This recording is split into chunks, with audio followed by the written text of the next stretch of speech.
Good morning, everyone. Welcome to Sew Spark Studio. My name's Paula. Thanks for joining me today. Today I'm doing the last in my video series, the front fly zipper. And what I have here are 3 pairs of pants, all using a front fly zipper. And I didn't sew any of these, but I have sewn front fly zippers of many different types in many garments over the years. The skirt and the pant here, as you can see, are left facing as you're looking at them. The opening is on this side. And then I have a pair of pants that are right facing. Right facing is only ever done on women's clothing, but women's clothing can use either direction. Men's clothing, on the other hand, are always left facing. So you can choose which way you want it to go. I actually prefer left facing myself, but like I said, you have the choice of whichever direction, but my demo today will be left facing. And this one features the zipper type that has a separate facing piece that is sewn onto the front. I just have a partial pattern here, but what you have is a front that looks like this, and then this piece will be stitched on and folded back to form the facing on the front piece. Let's get started. Here are the pieces for a zipper. So this would be your pant or skirt, and it's just a partial piece, but gives the idea. And then this is the fly facing, which is a separate piece, and the zipper shield.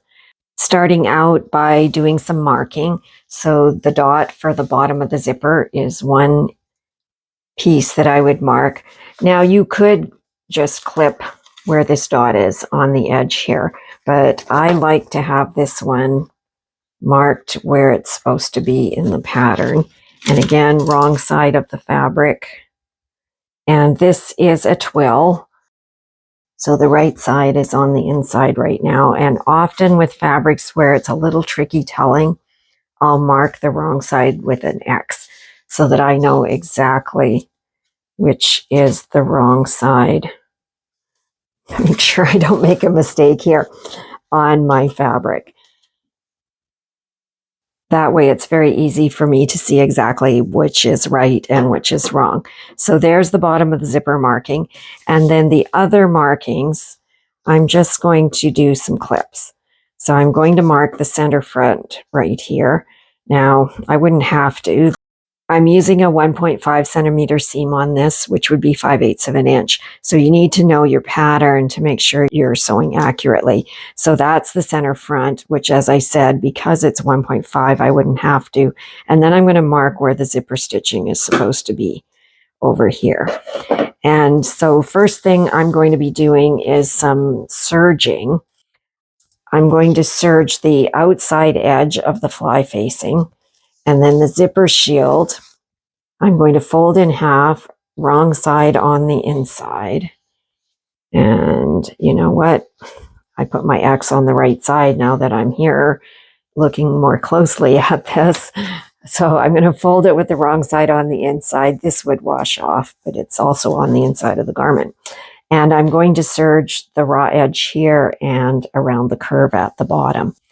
And then on this piece, I have to think here about left and right side of the pant and which direction my zipper opening is going to be. This facing piece is going to be sewn to this one. So my zipper opening is here, facing left.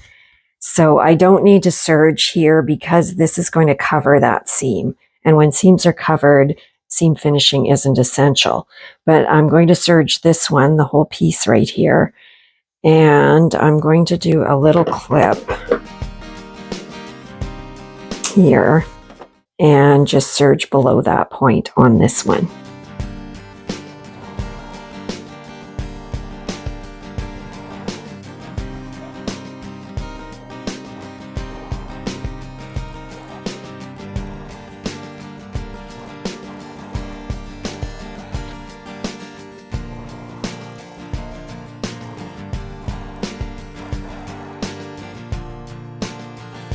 Here are our pieces.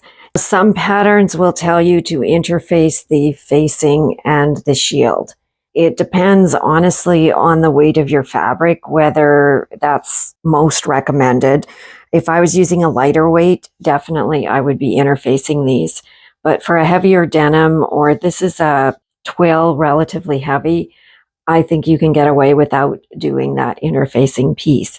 If I was going to interface, I would do that before I did the serging on the edges.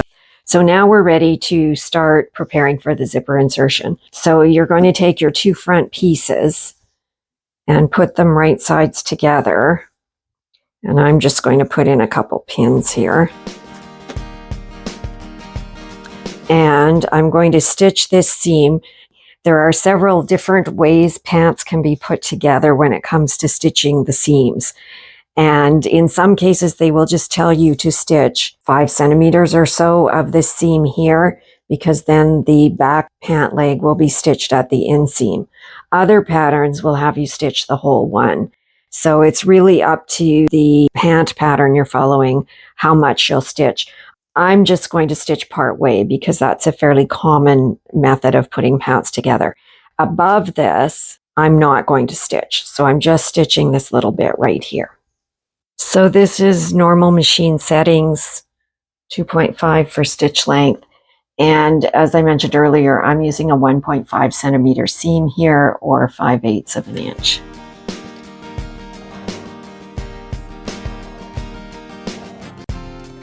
And just stitching a piece of the seam. So here's our seam that I just sewed. So now I'm going to fold this back and take my facing piece right sides together. And I'm going to pin this. And then I'm going to stitch right from the point where I stopped stitching there. So I'm actually going to put a pin right there to tell me where I'm going to start stitching. And again, 1.5 centimeters or 5/8 of an inch from the edge.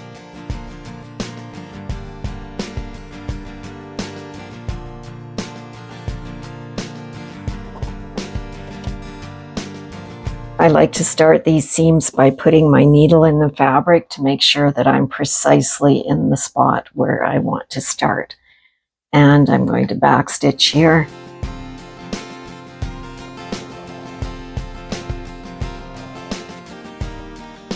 So here's the seam. Now a seam like this can add some bulk to a garment, especially if you've got heavier fabric. I'm going to do something called trimming and grading. Trimming is cutting both edges. So I'm cutting off about 3 millimeters of my seam. And then I'm going to grade the facing seam shorter than the other side. And this is going to reduce the bulk because the layers won't be sitting right on top of each other. They'll be staggered. This is called grading in the sewing business. In sewing vocabulary. So now we have this facing seam a little bit shorter than the other seam. So that will be less bulky when it's finished. So then give this a press just to flatten the stitching. And then this is folded out and pressed again. And the bottom I'm not too worried about down there at this point. I actually finished this whole zipper and didn't like how it was coming out and didn't like the method that I was following. So I ripped it all out, which is why you might see some stitching marks here. And I'm doing, I think, what is an authentic method, but I didn't look it up again. I just figured out what I thought would work best. So we're at this stage and I saw one resource. They suggested understitching this edge here. And I really like that idea. Sometimes when this is folded back, it is top stitched. For example, this is often done on jeans or more casual pants, but on dress pants, usually it's not. And I'm not going to top stitch today, but I am going to understitch. So I'm going to go back to the machine and I switched thread colors. I meant to do that earlier and I forgot. So I've switched to a red so that you can see more easily what I'm doing as I sew the rest of this. So understitching is done on a facing, through the facing and both the seam allowances. And what it does is it helps when you fold it back so that you don't see those facing layers showing at the edge of your garment. So it's done very close to the seam, 2 millimeters away.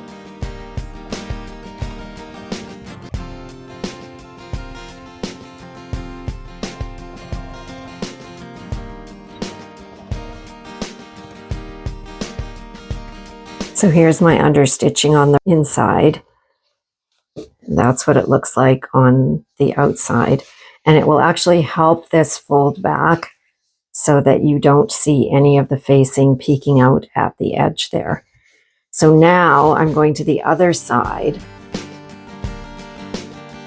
I'm going to press about 3/8 of an inch or a centimeter back. Now, if you have a smaller seam allowance, you would press less. It should be less than what your seam allowance is, because we're going to stitch the zipper to this side and we don't want to see it.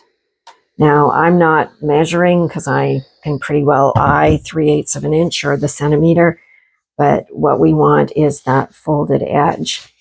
And then you'll take the zipper, and I just want to check placement because I want the zipper stop to be about 2 centimeters, 3/4 of an inch above the raw edge here. So that's even with that stitching there.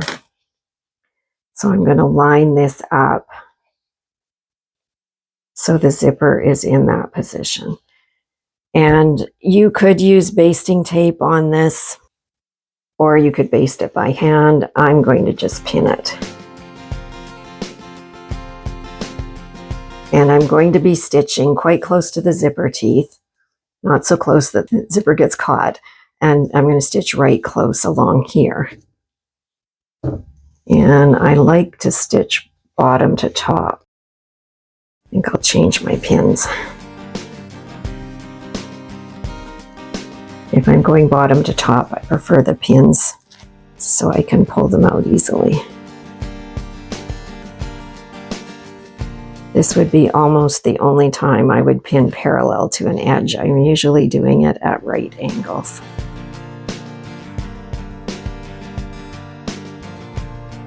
I need to switch to the zipper foot, and the zipper foots are designed so that the bar can be used on the right or the left side. You want to stitch so that the zipper foot is beside the zipper and not on top of it. So I'm going to be putting it on the left side here.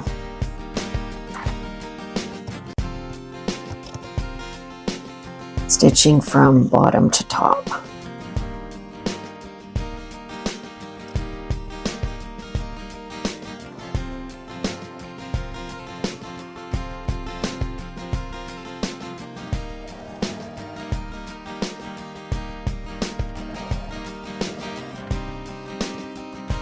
So here's the seam that we just sewed, connecting the zipper to the flap here. And then you take this piece and cover. And if everything is positioned correctly, you should not see any of the zipper, and you should not see the stitching that's holding the zipper in place. It should just lie nice and flat like that. And I'm going to pin this in place so that it stays in position for the next steps. And then pull this flap over. So we have our zipper facing and our zipper. And you could use basting tape on this, but I just pin it because it doesn't move a lot because it's already stitched on the one side. And then I'm going to flip it over. And at the sewing machine, I'm going to sew up the center of the zipper tape, connecting the zipper to the zipper facing. So I'm going to stitch down the center of the zipper tape here.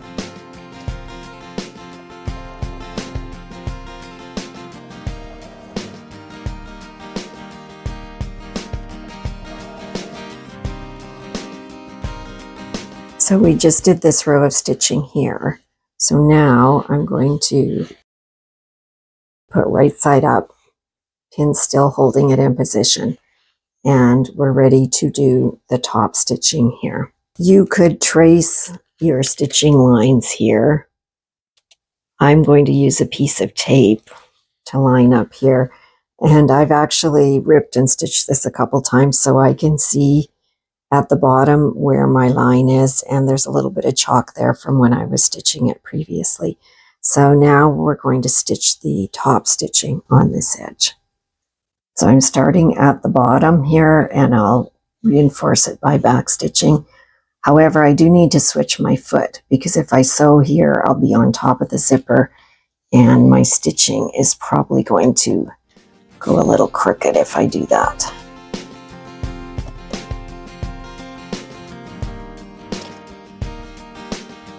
Just be careful. You need to know where your metal tab is to make sure you don't stitch on top of that.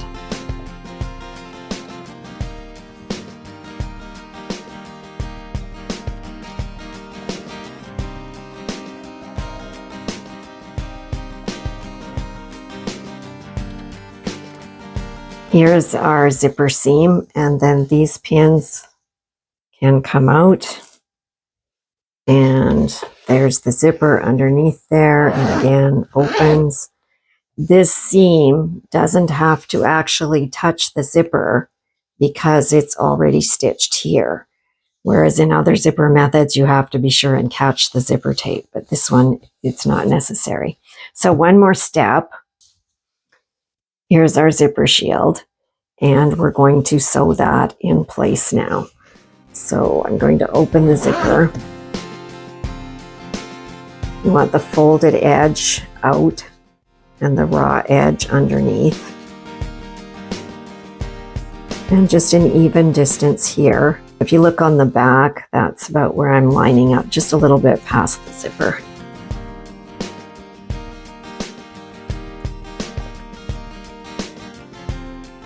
And to stitch this in place, I'm going to sew right on top of the stitching here. The zipper foot is in the right position, so I'm beside the zipper. And because the zipper is almost finished, I am going top to bottom this time instead of bottom to top.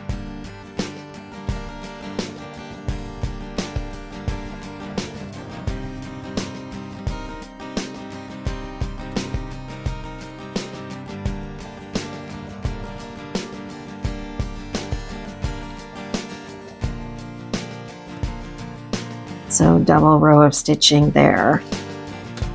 And then just to finish this off, because this is loose at the bottom here, if you're looking at the front, if you pull up the front of the pant, we can see the bottom of the zipper facing, and behind it is the zipper shield.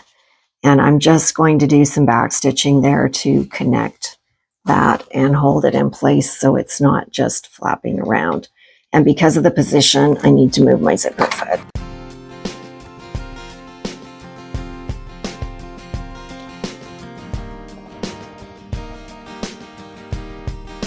So here's the zipper shield stitched in place. This is the stitching that connects it at the bottom here. And if we turn it over, we can do up our zipper. Now the top here, what I would do is leave it in this position, open a little bit first when I stitched, but there would be a band or a waistband or something across the top here. And when I stitched that in place, that would lock the top of the zipper, and then I would trim off those pieces. But until I do that, I leave it, because if you cut it off and then accidentally zip the zipper up, you've taken off your zipper tab, and that's fixable, but not easily when a zipper is completely sewn in like this one. So here is our finished front fly zipper with the facing piece sewn on, nicely hidden. The understitching is all underneath there and works beautifully. I hope this tutorial has been helpful for you. Thanks for joining me today. Happy sewing. Have a great day.